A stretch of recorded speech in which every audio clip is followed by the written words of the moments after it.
ভোর মানেই এক নতুন শুরু, আর বাংলার ভোর মানেই এক কাপ চা। দক্ষিণ এশিয়ার এই ছোট্ট দেশ বাংলাদেশ, চা এখানে শুধু এক পানীয় নয়, এটি অনুভূতির ভাষা, এক টুকরো শান্তি। বাংলাদেশে চা চাষ শুরু হয় 1854 সালে সিলেটের মালনিছড়া চা বাগানে। তখনও কে জানতো এই সবুজ পাতা একদিন বাংলাদেশকে করে তুলবে বিশ্বের শীর্ষ 10 চা উৎপাদক দেশের একটি। দেশে 165টিরও বেশি চা বাগান আছে, যেখানে কাজ করেন প্রায় 3 লাখ শ্রমিক। তাদের পরিশ্রমেই জন্ম নেয় প্রতিদিনের প্রিয় পানীয়। চা বাগান শুধু চাষের জায়গা নয়, এটি একটি সৌন্দর্যের রাজ্য।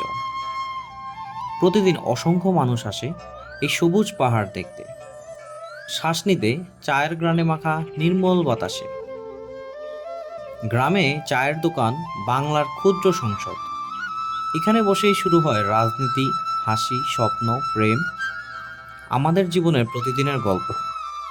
ক্লান্ত শরীরে এক কাপ চা যেন জীবনের ছোট্ট বিশ্রাম।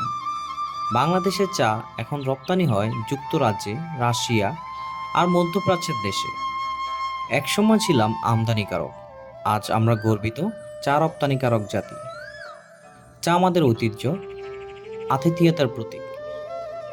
আর প্রতিটি কাপে লুকিয়ে আছে গল্প, পরিশ্রম আর ভালোবাসা। এটাই বাংলাদেশ, এটাই আমাদের চা, আমাদের প্রাণ।